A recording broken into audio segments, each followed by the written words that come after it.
Chapter 7 of Dynamic Thought, or The Law of Vibrant Energy, by William Walker Atkinson. The Paradox of Science. In the days of the ancients, when the philosophers found themselves unable to account for any particular class of phenomena, they bundled it together and referred it to a supposititious something that they called the Ether. Finding this an easy way to get rid of vexatious questions, they fell into the custom, and the habit grew upon them. Soon there were a dozen or more different kinds of ethers in vogue, each explaining something else, the something else, by the way, being things that science now feels that it understands pretty well. These ethers grew to be like the various vapors of the ancients, a dignified term for "we don't know," a respectable road for retreat under the semblance of an advance.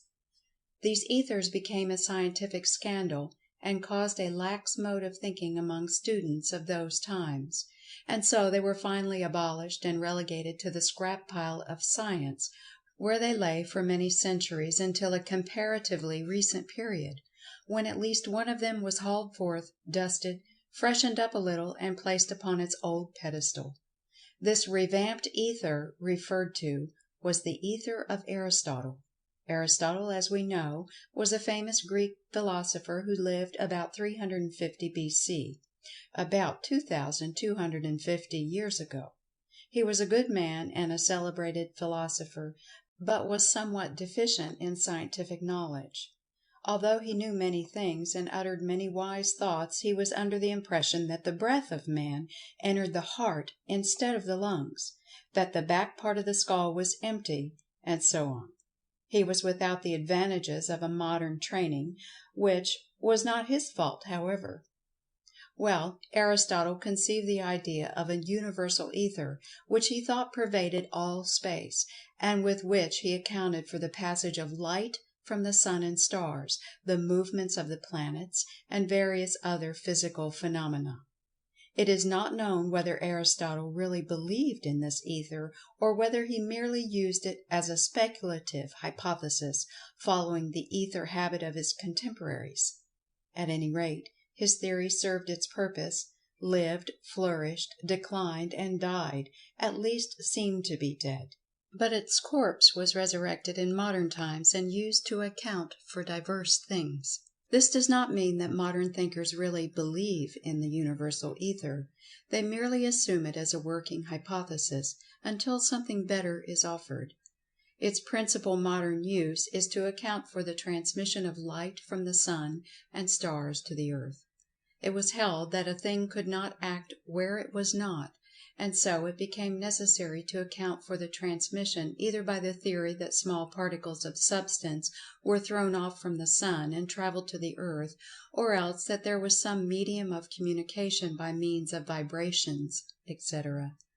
Newton held to the first theory, but his hypothesis went down before the ether advocates, who advanced the wave theory, although it seems that, like Banquo's ghost, Newton's theory will not stay down, and is now taking on a new lease of life, owing to the discovery of the corpuscle and radiant matter. The wave theory philosophers asserted that the light and heat of the sun were thrown off in the shape of force or energy, and transformed into waves, in and of a hypothetical ether, Aristotle's own, which waves were carried to the earth, where meeting substance they were again transformed into heat and light. It was known that light and heat traveled at the rate of 184,000 miles per second, and therefore the waves of the ether were considered to have that speed. The wave theory seemed to fit the facts of the case better than the Newtonian theory of corpuscles, although the latter has always been considered as better explaining certain phenomena than the new theory, and so the ether wave became generally accepted, and remains so today, although recent discoveries are causing a disturbance in the scientific camp regarding the question. Later it was discovered that the electricity traveled at the same rate as light and heat, and the wave of the ether theory was thus thought to have additional verification, and electricity came under the law and remained there until the electron discovery, which is causing much disturbance among those interested in the study of electricity. Briefly stated, The theory of the universal ether is this: that pervading all space in the universe, not only between planets, stars, and suns, but also filling in the cracks between molecules and atoms as well, there is a subtle substance in and through which the waves of light, heat, electricity, and magnetism travel at the rate of 184,000 miles per second. This substance is said to be matter that is not matter. In fact, science does not venture to say just what it is, although it freely states just what some of its properties must be, and alas, these properties are most contradictory and opposite to each other, as we shall see as we proceed. The universal ether is purely hypothetical. It has been called a necessity of science, something assumed for the purpose of explaining or accounting for certain phenomena. It is undemonstrated and unproved. In fact, may truthfully be said to be undemonstratable and unprovable. Some have gone so far as to say that its claimed properties and qualities render it unthinkable as well. And yet, science finds itself compelled to assume that the ether, or something like it, exists, or else cease speculating about it. It belongs to the realm of pure theory, and yet many writers treat it as if it were a positively demonstrated and proven fact. Let us examine into the nature of science's problem and her attempted solution, and the trouble arising therefrom. Light travels at the rate of 184,000 miles a second. Remember that light and heat are that which we call by those names only when considered in connection with substance. According to the theory, light in the sun's atmosphere is transformed into a light wave of the ether on its travels to the earth, and only when the wave comes in contact with the substance on the earth's body or atmosphere does it become again transformed into light as we know it. In its travels through space it meets with no substance, and has nothing to turn into light. Consequently, space, between worlds, is in a state of absolute darkness. The same is true of heat. And inner world space is absolutely cold, although passing through it are countless heat waves of great intensity which, later on, will be transformed into heat when they reach the substance, the earth. The same is true of electricity and magnetism. Although the ether, as we have seen, is a purely theoretical substance, yet science has found it reasonable to conclude that it must be possessed of certain attributes in order to account for certain known facts. Thus, it is said to be frictionless, else the worlds, suns, and planets could not pass freely through it, nor could the light and heat waves travel at such a tremendous rate. It also is thought to have something like inertia, because motion once started in it persists until stopped. Because it is at a state of rest until motion is imparted to it, and because it takes a fraction of time to impart motion to it, it is thought to be different from substance in any of its known forms, for many reasons, among such being the fact that no known form of substance could carry vibrations through space at the rate of 184,000 miles a second. And light and heat waves travel at that rate and have forms and shapes and lengths of their own. Light, for instance, vibrates on two planes, and a light wave is something like a Greek cross, thus having a horizontal and a vertical line or plane of vibration. And the ether cannot be a fluid of any degree, because a fluid cannot transmit cross vibrations at all.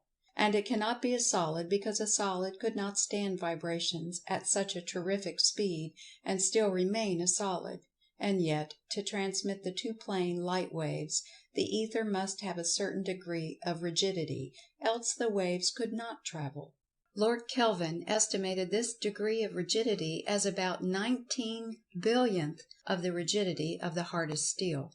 So you see, science is compelled to assume that the ether is a continuous, frictionless medium, possessing both inertia and rigidity. Some scientists have thought it to be a kind of elastic jelly. Of the ether, Professor Oliver Lodge has said, "We have to try and realize the idea of a perfectly continuous, subtle, incompressible substance pervading all space, and penetrating between the molecules of ordinary matter, which are embedded in it, and connected to one another by its means. And we must regard it as the one universal medium by which all actions between bodies are carried on. This, then, is its function, to act as the transmitter of motion and energy. To give you an idea of the wonderful thing that science is compelled to think of the ether as being, by reason of the qualities it is compelled to ascribe to it, although it confesses itself unable to imagine the nature of the thing which it has created in bits by the adding and bestowing of qualities which were made necessary by the logical requirements of the case. Let us take a hurried view of the thing as the several departments of science say it must be thought of. To meet the requirements of the case, science says that the universal ether must be substance infinitely more rare and evanescent than the finest gas or vapor known to science, even in its rarest condition. It must convey heat in the manner of an infinitely solid body, and yet it must not be a solid. It must be transparent and invisible. It must be frictionless and yet incompressible. It cannot be a fluid. It cannot have attraction for substance, such as all substance has, nor can it have weight, that is, it is not subject to gravitation. It is beyond the reach of any known scientific instrument, even of the greatest power, and it refuses to register itself in any way, either to senses or instruments. It cannot be known of itself, but may only be recognized as existent by the things for which it acts as a medium or transmitting agent. It must convey energy and motion, yet it must not take up any part of either from the matter in its midst. It must not absorb any of the heat, light, or electricity. It must fill up the spaces between the worlds, as well as the most minute space between the molecules, atoms, and corpuscles, or any other minute particle of substance, either known by name to science now, or which may be discovered or imagined later as a necessity of some conception regarding the nature of substance. In short, the universal ether, in order to do the things attributed to it, must be more solid than solids, more vapor-like and gas-like than vapor or gas, more fluid than fluids, infinitely less rigid than steel, and yet infinitely stronger than the strongest steel. It must be a substance having the qualities of a vacuum. It must be continuous and not composed of particles, atoms, or molecules. It must be an everything in some respects, and yet a nothing in others.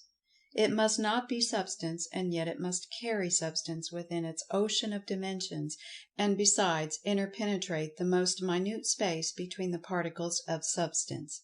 It must not be energy or force, and yet science has been considering energy and force as but interruptions of rest or agitations within and of itself.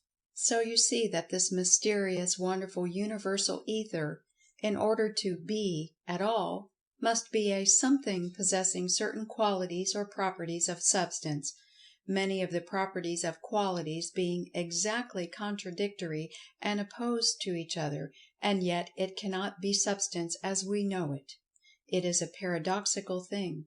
It could only belong to another and an entirely different order of existence from that of substance as we know it. It must possess characteristics and properties of an order as yet unknown to us by name, for which the material world contains no analogy, for which substance has no analogues. It must be a far more complex thing than is even the most complex thing we call matter, or that which we call force or energy. And yet it has been claimed that it would explain both, yes, contain within itself the possibility of both. And yet, in face of what has just been said, the writer must confess, humbly and with a full realization of the enormity of the offense, that he supposes advancing a theory a little further on in this book that will attempt to identify this something, this universal ether, with a something else that we know, although not through the senses or by means of instruments. Bear with him kindly, he begs of you, while he proceeds gradually along the path that leads to the theory. Scientists have compared substance moving through the ether as a coarse sieve moving through water, the latter making room for the passage of the sieve and then closing up behind it. If this be amended by the idea that the moving sieve, while allowing the water to pass through it freely, still carries along with it a thin film of water which clings to the wires of the sieve by adhesion; if there be admitted this clinging film, as well as the body of the water through which the sieve moves, then the illustration answers quite well as a crude illustration of Substance and the Ether. This fact is important in view of the theory that will be advanced further on in this book. Professor Lodge, in his interesting work, Modern Views of Electricity, mentions a number of experiments tending to prove the above mentioned fact, which is not so generally known as other facts relating to the Ether.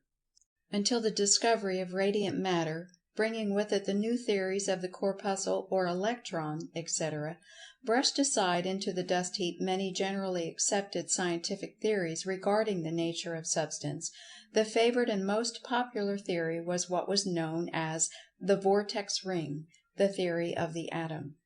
This theory held that the atoms of Substance were but vortex rings of the Ether, having had motion communicated to them in some way, and which afterwards acquired other motions, and which finally become apparent to our senses as Substance.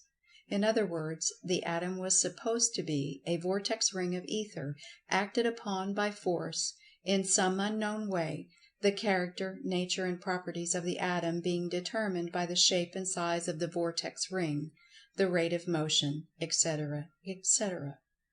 The new discoveries of science, however, have set aside, at least temporarily, this vortex ring theory, and at present science seems to find its latest thing in Substance, in the theory that Substance, at the last, seems to be the corpuscle or electron.